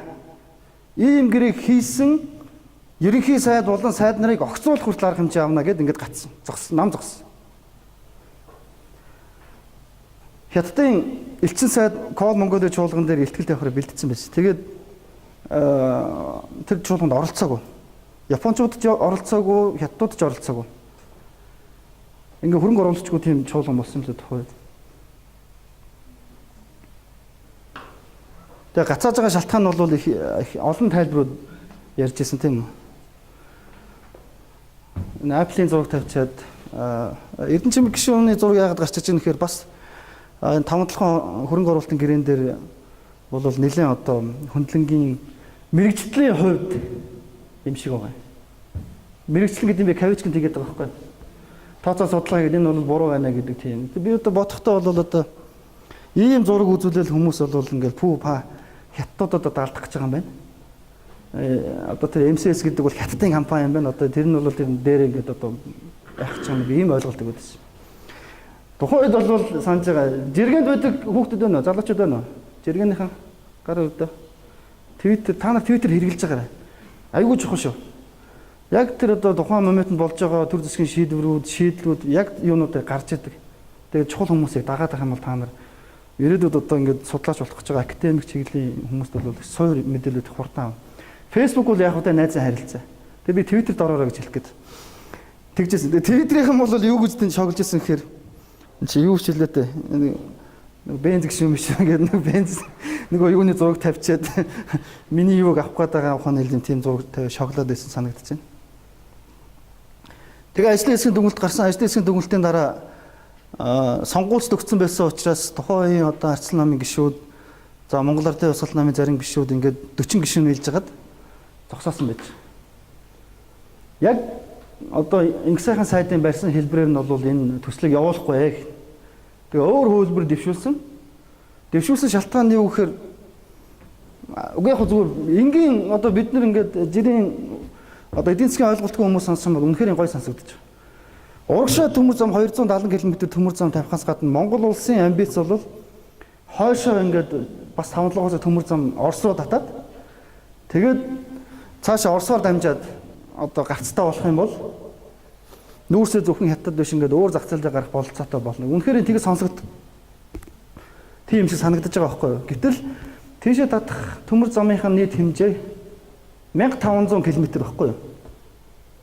Урагшаа тавьж байгаа 280 км төмөр замыг 1 тонн нүүрсний үнийг $70 бодоод тооцоход 13 жилд хөрөнгө оруулалттай нөхөх тооцоо гардаг ийм төмөр зам. 1500 км төмөр зам дээр нь нэмээд 5-7 ордыг хөрөнгө оруулалтыг нөхнө гэх юм бол 60 жилдээ энэ 5-7 ордыг хөрөнгө оруулалт төмөр зам дээр нөхгүй ийм нөхцөл байдал хүрэх юм байна. Чамаг одоо чи мөнгө чи авч чи 60 жилийн дараа хөрөнгө нөх тэгээ хоёулаа бизнес хийгээвэл чи хамтрах уу? Бараг ийм бизнес бурхан хамтрах байх те. Бараг бурхан айгаад хөрөнгө оруулалт хийх үү. Тэгээ энэ бол яг эдийн засгийн тооцоо хийгээд нухаа цугаад авах юм бол бараг нухах цаг шаардлага авахгүй зүгээр энгийн тооцоо хийхэд ингэж харагдаж байгаа байхгүй. Энэ бол үнэхээр харамсалтай. Тэгээд бидний итгэлийг аваад улсын хурлд сууж байгаа энэ нөхдүүд маань бүр ийм одоо дампуу байдлаар том төслүүдэд хандж байгаад бол харамслаа санагдтыг. Тэгээд энэс хойш бол маш олон улс төр явсан шүү дээ. Энэ бол үнэхээр би одоо ингээд энэ тэнд явж байгаа бүх малгайтай унахаар ингээд цочоод айдаг шүү дээ. Үнэхээр ингээд цочодмор юмд орсон. Тэгээд энэ хүн яагаад шатсан бэ гэхээр нөгөө TTJVCO гэдэг хятадын компани Эрдэс 5-7 дээр операторын гэрээ хийхээр боллоо шүү дээ. Үйл ажиллагааг нь явуулахар боллоо. Хөрсийг хуулаад нүүрсийг холборлоно гэж. Тийм үү? Тэгэнгუთ нөгөө ажилчдыг нөгөө хятадын компани руу шилжүүлэх шаардлагатай болоод энэ хүн бол хятадуудад бид нэр ажиллахгүй Монгол компанитай үлдэнэ гэдээ эсэргүүцээд шатсан байж байгаа. Эрдэнэгүй тийм үү? За энэ бол ингээд түүх болоод үлдчихэ. Энэ үнэхээр юм бол ингээд хахаар аим шигтэй санагддаг. За их сонирхолтой тоо баримт дурдах юм бол 2015 оны 4 сард их хурлын дарга томтлон хөрөнгө оруулалтын гэрээг зогсоосон. Энэ хүн бол хэдэнд нь вэ? 2015 оны 11 сард тийм үү? Тэгсний дараа яг нэг сарын дараа баха. TTJVCO компани одоо гэрээ толборлтын гэрээ үйл ажиллагаа явуулдаг байхгүй хятад толборлт явуулдаг. Тэр хооронд бид нар юу гэд хэрэлдээд байсан бэлээ хоорондоо хятад авах гэж байна гэж хэрэлдээд байсан шүү дээ. Энийг хэн ч мэдээгүй. Дараа нь 11 сард энэ хүн ингэж шатж байгаа. Гэхдээ яг шатхад бол анхаарлыг бас дахиад өөр чиглэл рүү хандуулсан. Тэр нөгөө 1072 шиг хувьцаа байна те. Сая сонгуулаар яасан бэ гэхээр 5-7 ордоо хятадаас аваад одоо та нартай үлдээлээ гэд арц намынхан бол рекламадад хэлсэн шүү дээ. Сонгуульд оролцсон тийм үү. Тэгээд 1070 хувьцаагийн чинь 30% нь бид нэр 300 мянга болгоод өгөө гэсэн. Тэгээд би бас өөрөө Дахуул аймагт бас би дааж улсын хурлын сонгуульд нэр дэвшижсэн л дээ. Тэгээд ингээ явахад бол манай монголчуудын амьдрал үнэхээр хүнд байна, хэцүү байна. Миний дэвсэн тойрог бол бараг 75% нь гэр хорооллын айлууд хөдөөний өрхөд амьдардаг ийм газар. Тэнд бол одоо Facebook алга, Twitter алга, мэдээлэл бол говьж очих юм бол яг тэр чигээр үнэн гэж очдог. Тэгээд их хурлын дарга юм уу, их хурлын гишүүн ярихад тэр шууд үнэн гэж хүлээж авдаг. Тэ ийм нөхцөл байдалтай газар байгаад байгаа байхгүй. Тэгээд тэр хүмүүс бол 300 мянга хүсэг бөөн баяр. 2012 оны сонгуулиар 1 сая төгрөгийн бэлнээр нөгсөн шүү дээ. Бэлнээр нөгөөгүй. Одоо 1072 хувьцааг сая төгрөгөөр үнэлээд 2012 он санаж байна. Тэгээд нөгөө Ахмадын тэтгэврт тэгээд оюутнуудын боловсрал зарцуулсан тийм үү. Ер нь залуучууд бол аваагүй байсан. Тэгээд 300 мянга бол хүн гэхээр хүн болгонд өгнө. 100 мянган сонгуулийн өмнө үлдсэн 200 мянган бол сонгуулийн дараа гэж. Тэгээд энийг сайн хувьцаа хөтөлбөр гэж нэрлэсэн. Би бол энийг юу гэж боддог вэ? Энэ бол сайн барьцаа хөтөлбөр байсан. Сонгуулийн сайн барьцаа хөтөлбөр байсан гэж боддог байхгүй. А хоёрдугаар энийг хийснээр 5-7 ордыг үр ашигтай явуулах тэр эдийн засгийн нэг үндсэн модель нь гажууд болцсон байна. 280 тэрбум төгрөг Монгол засгийн газраас Монгол банк зүгээр хэвлээд ингээд өгсөн шүү дээ. Тэгээ та нар одоо эдийн засгийн оюутнууд, санхүүгийн оюутнууд бэлэн мөнгө хэвлээд нөгөө талд нь үйлдвэрлэл явахгүй болохоор ямар айхтар одоо валютын ажлын өсөлт бий болдог үлээ те. Сонгуулийн дараа доллар 2000 одоо 300 болж байна тийм үү? 2300 болж байна. Өнгөрсөн онд Монгол улсын эрсдийн үнэлгээ гарсан байлээ. Бид сонирхож харахад бол долларын ханшийн өсөлтөөс монголчууд 1.2 их найд төгрөгийн алдагдал хүлээсэн байж байгаа. Аж ахуй нэгдэд 780 гаруй их найд тэрбум байсан. Иргэд бол нэг 100 гаруй тэрбум байсан. Одоо бус нь бол өөр салбаруудаас ингэж байсан. Тэгээ бид нар бол харамаас мөнгө алдаад байгааг мэдэхгүй байхгүй.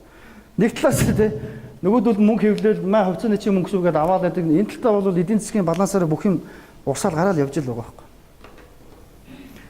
Энийг бол сая зогсоосон л да тий засгийн газраас. За энийг зогсоохгүй бол угаасаа 5-7 хөрөнгө оруулалтын гэрээний асуудлыг ярих цаашаа ямар ч боломж байхгүй. 5-7 оюутлага бол одоо бүр онигоонд орж ийн дүү. Одоо бид нар чи яг бодит дээр нөгөө ноогдлаа шигээр юу ч авч чадахгүй болохоор одоо хоолныхаа менюдэд тавиад сэтгэл санаагаа амрааж шít одоо тий. 5 толгой гүц будаад 5 цолын шүл гэж. Одоо яахад одоо тэгээд ийм нэрэл байгаа юм чи үлдсэн юм чи. Тэ. Тэ. За би өнгөрсөн болсон үйл явдлуудыг ямар нэгэн мэдээллийн говьлтгүй яг баримт фактаг та бүхэнсээ ярьлаа. Одоо яг юу болоод байгаа вэ гэхээр одоо бол кокс хнүүс нь эргээд өсөж байна. Нөгөө 10-11 онд нөгөө Монголыг модонд оруулаад байсан нүүрс нүм чинь ингээд унссаар хагаад энэ оны эхэнд шүү дээ.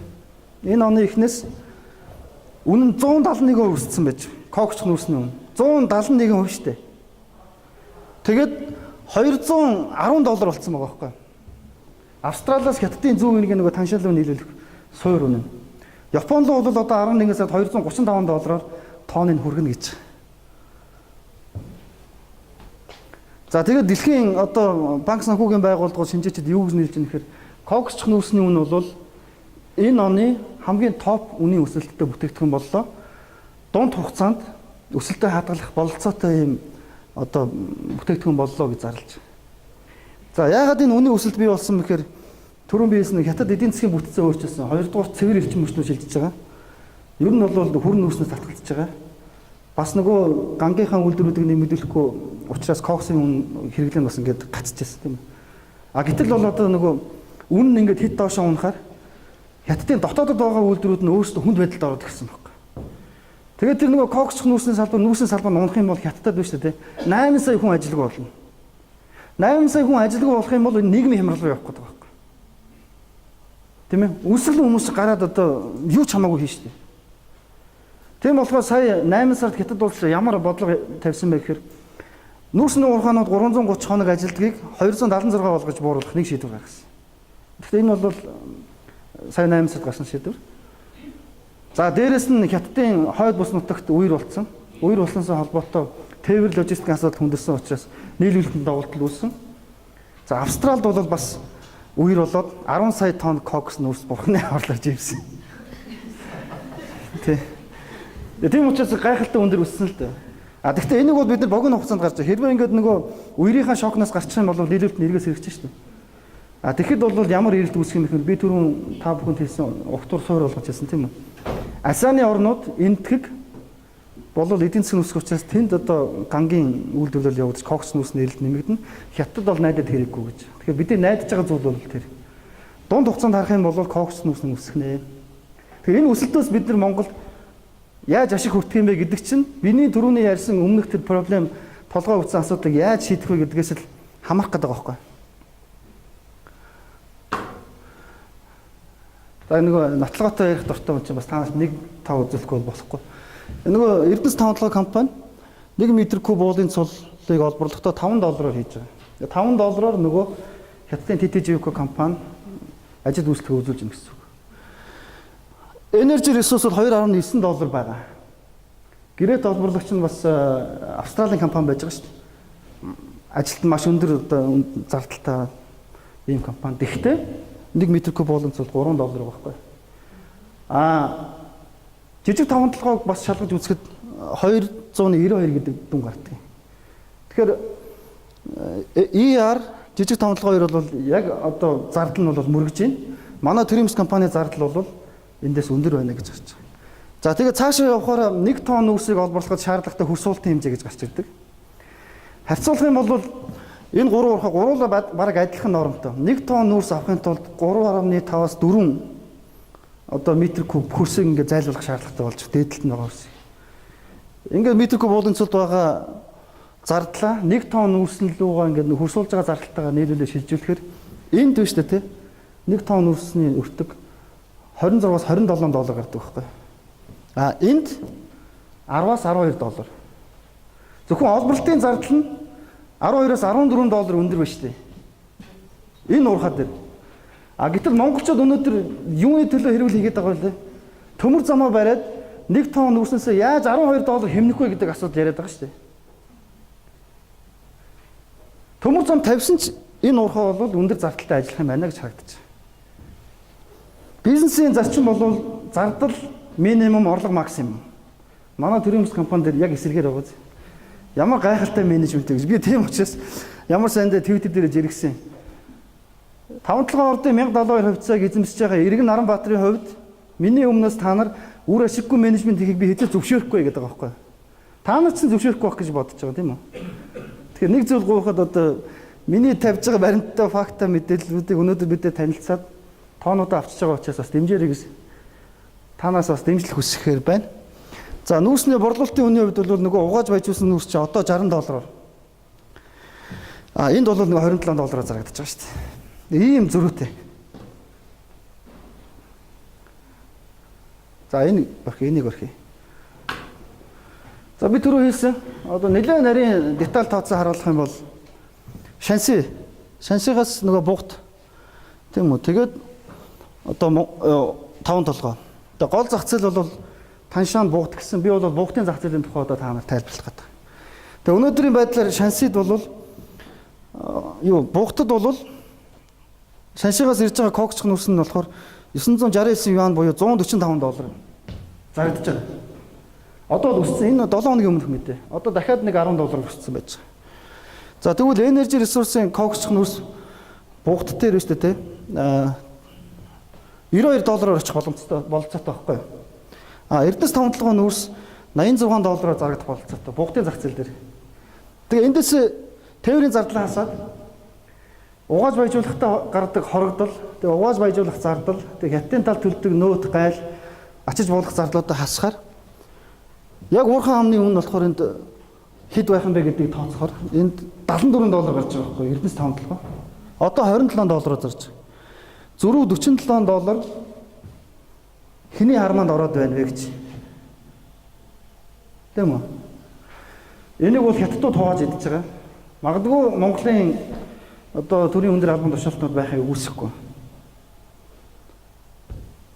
За хэрвээ Эрдэнэс тавталгаа $27 биш хуур түүхийн нүүрсээ баяжуулаагүй нүүрстэй боловсруулаагүй нүүрсээ $74 зарах юм бол энэ Energy Resource гэдэг хажууд нь байгаа компани баяжуулсан нүүрсээ одоо Монгол улсын хил нөхцлөөр $97 зарах болцоотой байхгүй. Хажууд нь $27 зараад байгаа нөхдөө чи өнөө өсгөж чадахгүй $60 арай их зарж байгаа байхгүй. баяжуулаад боловсруулаад өрсөлдөх чадвар нь ийм л байна. Яг зах зээлийн үнээр ингээд $74 зарах юм бол $97 зарна. Тэгэхээр энэ нөгөө каннибализм чинь яаж ингэж одоо бид нар дээр тусаад байна гэхээр ингэж л тусаад байгаа.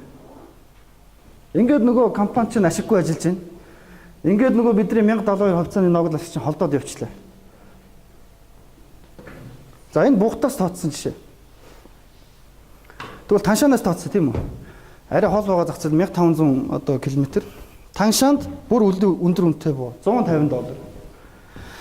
За энэ бол одоо нэг $165 болцсон байна лээ. 7 хоногийн өмнө мэдээж. 7 хоногийн дотор ийм актер өсөж байгаа байхгүй. Ингээд түрүүнх шиг уурхайн амны үнэ тооцоход $51. За энэ бол харьцангуй өртөг өндөртөө хэцүү зах зээл гэж бодоход зөрүү $24. Тийм ээ? За болоо Эрдэнэс 5 толгой энэ нүүрсээ $51 зарахад energy resource бол $72 зарах болцсон. Тэгээ ингээд үнээрээ өрсөлдөөд маш хямд үнээр ингээд зарахаар хажууд нь байгаа жижиг 5 толгой energy resource нүүрсээ зарж чадахгүй болчих. За маш хэцүү хүнд нөхцөл байдал ирээдүйд юу болох вэ гэвэл 1 жилийн дараа магадгүй заяа. 5 толгойр бүхэлдээ хятадуудын одоо мэдэлд очих эрсдэлтэй болчихсон. Яг тэгэхээр Эрдэнэс 5 толгой компани өөрөө 700 гаруй тэрбумын өөртөө 250 эдэн тэрбумын одоо хуримтлагдсан алдагдaltaй. Тэгээ Chalco гэдэг компани өөрийг бол дахиад 40 хэдэн жил төлөх юм нөхцөл байдал. Санхүүгийн хувьд үнэхээр хууль эрх зүйн үүднээс дампуурсан компани байхгүй юу? Хажууд нь байгаа energy resource бас одоо өртөө.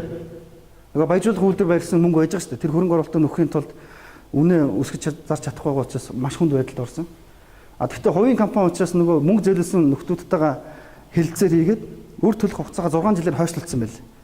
Гэдэг нь бас нэг тодорхой хэмжээнд одоо санхүүгийн одоо эерэг урсгал бий болох. Тэгээд одоо нөөцөө бий болох юм болцоог бий болгож гэсэн. За жижиг 5 толгойр борлуулж хийж чадахгүй. $27 зарсаар аваад энэ гуруулаа унаа. Энэ үед яах вэ?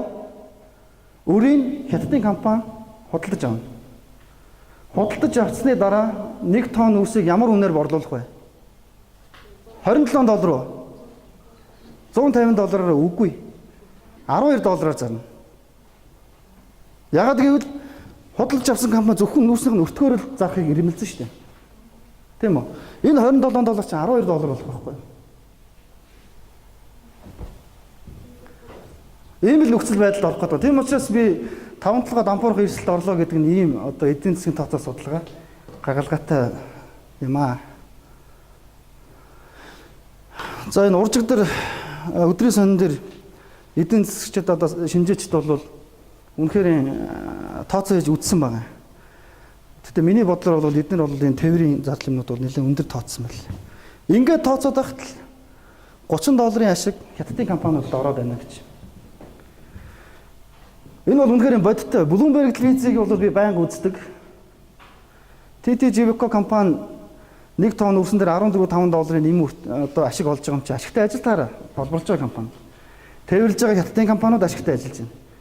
Нүүрсийн зуушлан борлуулж байгаа Winsway компани тонн дотмоос $30 ашиг хийж байна. Тийм үү? Ингээд нөгөө хятадын компанид бүгд ашигтай ажиллаад байдаг, Монголын компаниуд бүгд алдагдaltaй ажиллаад байгаа. Энэ каннибализм бие бинийгээ барьж идэх энэ юм чинь 5 толгойн ордоор дамжаад Монгол улсыг татаж унгаах гэдэг байгаа байхгүй. 17 онд бид нэр өр төлөх энэ босгон дээр ирсэн байгаа шүү дээ хүмүүсээ. Юугаараа төлөх вэ? Тэгээд бид жижигхэн тооцоо хийж үзье. Нүүрсээ зах зээлийн үнээр нь зараад одоо бол $27 зарж байгаа $1 ашиг оллоо гэж ойлгоё. $26 өртөгтөө жилийн 5 сая тонн нүүрс олборлно. Ингэхэд жилийн борлуулалтын орлого $135 сая. Үйл ажиллагааны ашиг нь $5 сая. Тэгээ эндээс удирдлагын зардал, зээлийн хүү төлөх зардлуудаа хасах юм бол алдагдaltaй болчих. За, хоёр дахь хувилбар зах зээлийн үнээрээ заръя. Зараад баяжуулаад зарахад Монгол улсын хил нөхцлөөр $90 үн хүрнэ. Баяжмлын гарц 85% гэжихэд жилийн 5 сая тонноос 4 сая 250 мянган тонн баяжуулсан нүүрс гарна. За ингэхэд бол борлуулалтын орлого $383 сая. $135 сая 3 дахин борлуулалтын орлого нь өсөж байна. Энэ болцоо бол яг өнөөдөр монголчуудад ирсэн байна. Ингэх юм бол ашиг нь 146 сая доллар. Чалкогийн өр хэд байгаа лээ? 95 сая доллар. Жилийн дараа төлж болохоор байгаа зү. За энэ ингэж гарч байгаа. 100 доллар болох юм бол бүр 189 доллар. Зах зээлийн үнээр бүтээгдэхүүнээ зарах юм бол жилийн дараа хятадуудын дөнгнөөс гарч болох нэ. Энийг одоо Эрдэнэс тавталгаа компани дээр ажиллаж байгаа удирдлагууд хийх ёстой. Монголчуудын төлөө сэтгэл зүрх гаргаж ажиллах ёстой гэж би хэлэх гээд.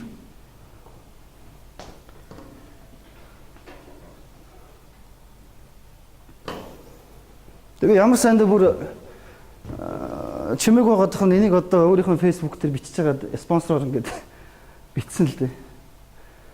Бидэрт бол биш үү богино хугацаанд яаж хүндрэлээс гарах вэ? Дунд хугацаанд яаж хүндрэлээс гарах вэ? Урт хугацаанд яаж хүндрэлээс гарах вэ? Гурван асуудал байна. Богино хугацаанд хүндрэлээс гарахын тулд нэг ийм дөрвөн шийдэл байгаа байхгүй. Нэгдүгээрт тэр үнийн нэг баг тогтоогоод байгаа тэр Чалкогийн гэрээний үлдэгдэл 95 сая долларыг болдог бол засгийн газрын тэр төлөөд одоо тэр гэрээг нь цоцлмоор байна. Биднэрт хувьцаа гэдэг нэрийдлэр 280 тэрбум төгрөгийг банкнаас хэвлээд тараад чадж байгаа улс 95 сая долларын асуудлыг шийдэхэд болмоор л санагдаад байгаа юм да. Сэтгэл зүрх байх юм бол. Тийм үү? За энийг хэрвээ боломжгүй гэж үзэх юм бол хоёрдугаар гарц байгаа. Хоёр дахь гарц бол юу вэ гэх юм бол энэ Чалкогийн гэрээг олон нийтэд одоо ил болгоо. Дандаа л нуугдмал байж идэг. Тэ? Тэгээ ил болгоод нүүрсний үнэ нь яг ямар индекс, ямар тооцоололоор тогтоод байгаа юм бэ гэж. Ягаараа дэлхийн зах зээлийн үн 150 доллар, 200 доллар болчиход байхад энэ үн 27 доллараараа хэдэн жил төгжигддөг юм, хэдэн үйлдэл төгжигддөг ийм одоо дампуу индекс гэдэг юм гэж. Тэгээ гэрээний энэ заалтанд өөрчлөлт оруулах талаар энэ засгийн газар, Эрдэнэс тавталгаа компаниуд хариуцлагатай ажиллах ёстой. Энэнд нь одоо 1072 хувьцааг эзэмшиж бидний хувьд бол шахалт үзүүлж ажиллах ёстой гэж би хэлэх гээд байна. Тэгээ ядаж ингэж чадах юм бол зах зээлийнхаа үнээр нөгөө 51 доллараар уурхан ам нөхцлөөрөө зарах юм бол жилийн дараа өрнөөсөө сална гэдэг маань ийм тооцоо ингэж харагдаад байгаа байхгүй. За хэрэг гарц 3. Энэ хоёрыг аль нь ч хийхгүй гэж үзэж байгаа юм бол одоо хүний нохой гэдгээр өөрийн нохой гэдэг. Тийм үстэй. Хажууд нь одоо жижиг тавталгаа байна. Энержи ресурс нь баяжуулах үйлдвэр байна шүү дээ. 15 сая тонн. Дэлхийд гаргалтай хамгийн сүүлийн технологиор хийгдсэн үйлдэл сул зогсоо гэж байгаа.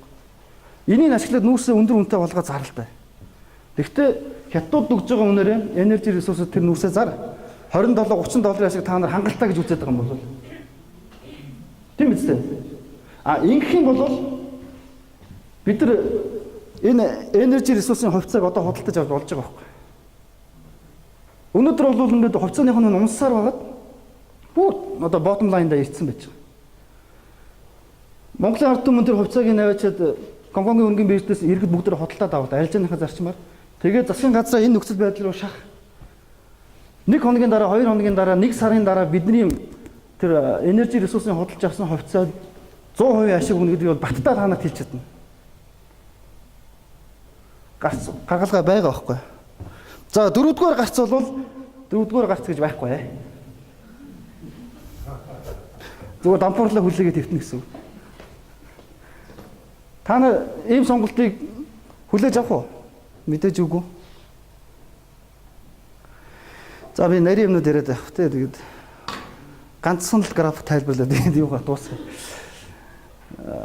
Хэрвээ тавталгаа хөрөнгө оруулалтын гэрээ 2016 оны сонгуулиос өмнө их сайхан сайдын тэр өргөн барьснараа явсан бол ямар үр ашиг өгөөжийг монголчууд өгөх болох байсан бэ гэдэг эдийн засгийн тооцоо. Би мэрэгчлийн хувьд бол энэ тооцоог шалгаж үзсэн ямар нэгэн одоо санал зүрх асуудал байхгүй учраас таанд үзүүлж болох юм байна гэж бодож байна. За төсөл явлаа. Монгол улс өнөөдөр одоо хасах өртөө байж байгаа шүү дээ. Чалкод өртөө байна. Энэ компани өөрөө хасах өртөө байна. Хөрөнгө оруулалтын гэрээ явсан бол энэ бүх үрийн дараад тэгээ Монголын засгийн газарт борлуулсан орлогоос заралтай хамааралгүйгээр одоо нөөцийн төлбөр өгөх байсан.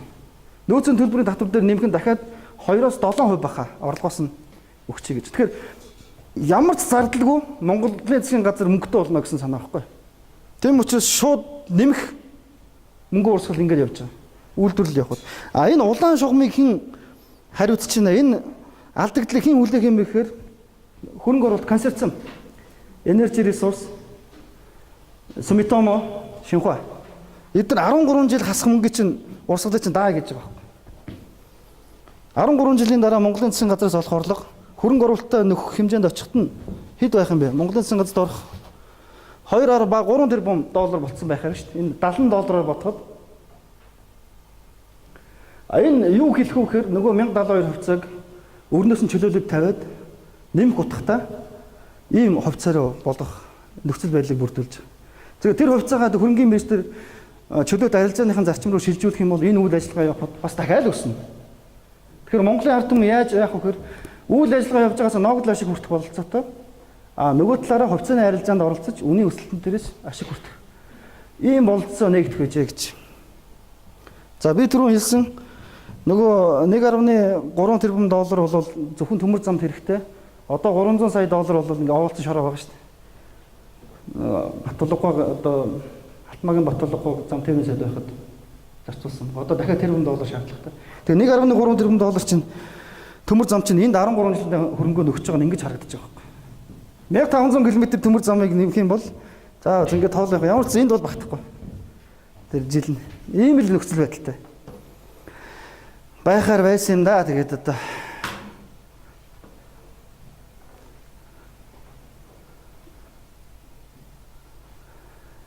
тэгээ боёо хэлж штэ 5-7 зогсоо гэсэн популизм хийх үү гэж. Нөгөөх нь популизм гэж юу юм, ямар учиртай юм байдаг юм гинэ. Тэгэхээр зохиогч нь байхгүй штэ. Зохиогч нь хайдсан гэсэн. Мэдхгүй тэгсэн мөртлөө шүүмжлээд л ажил хийхгүй 5-7 гацаагаад байдаг. Ах нь наадахаас чинь нэг л жирэхэд явжлаа шүү. Өөр юм хийтер 5-7-г ажилуулъя. Одоо бол бидэд үнэхээр энэ 5-7-гоо явуулах хэрэгтэй байна.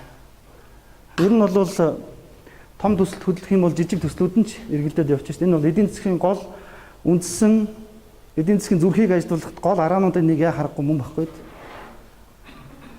Та нартай хэлэхэд мянгат малчин гэж байгаа.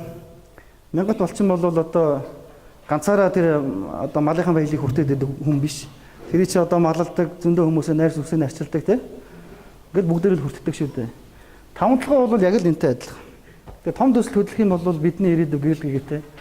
Энэ байж байгаа төрийн завхрал юмнуудыг одоо арилах бололцоо бол энэ засгийн газарт байгаа. Ягаад гэвэл өмнөх засгийн газрын үед, өмнөх парламентын үед хэлэлцэхэд маш хүндрэлтэй байсан байж магадгүй. Нэг нам нь их олон болж чадаагүй. Учираас засгийн газар тогтворгүй.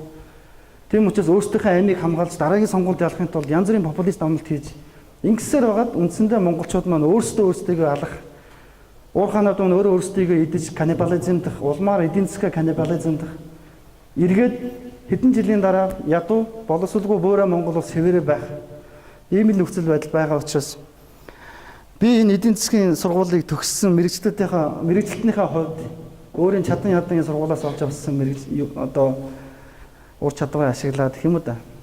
Одоо нэг ийм тооцоо судалгаанууд хийсэн. Та нар маань ч гэсэн бас миний тооцоо судалгааг шалгаж үзээрэй. Тэгээд хэд хэдэн вебсайтыг тэмдэглээд авчих хэрэгтэй. Эрдэнэс TTC-ийн мэн рүү ороод өнөөдрийн миний ярьсан тоонууд мөрөж ийн үү гэдэг шалга. Хүний ярьсан болгонд бас битгий итгэж би хэлэх гээд. Эдийн засгийн хувьд бол би хэвлэлээр гарч байгаа мэдээнүүд төдийлөн итгэдэг. Заавал шалгаж үзчихээ дараа наа тийм бэ. Тэгээ муу зантай болцсон гэдэг юм уу да. Тэгэрэй гэж хүсэх байна. Тэгээд та нартай ярилцсанд их баярлалаа. Нөгөө юунаас хэтэрсэн үү? Цаанаас. Би 2 цаг байгаа болохоор за. Тэгээ асуувал хариулъя те. За баярлалаа.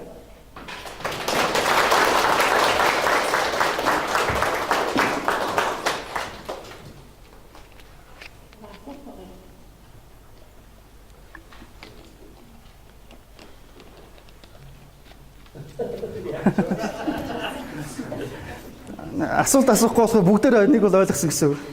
Нэг бол бүгдээрээ ойлгоогүй гэсэн үг. Би ганцаараа энэ баах юм ярьж байгаа. Тэгээ миний Facebook хаяг Наранбаатар Лүндэг гэдэг байгаа. Англиар шууд биччихсэн. Тэгээ хоёр байгаа. Нэг нь миний пэйж, нөгөөх нь Facebook. Facebook-ийн нөгөө хэрэглэгч 5,000-аас давцсан учраас шууд фрэнд болоход хэцүү баг. Тэгэхээр нөгөө фоллоу хийгээд дагчих болно. Пэйж дээр бол би энэ тооцоо судалгаануудыг бол тавиад байгаа. Ер нь бол ойрын хугацаанд энэ Чалкогийн гэрээг ил болгоё. Тэгээд олон нийтэд мэдээлэл ил болгож байгаад ягаад ийм байдалд орсон. Гарц нь юу юм гэдэг дээр одоо ярих гэж бодож байгаа. Та нар маань бас дэмжээрэй гэж хүсэх байна. Баярлалаа.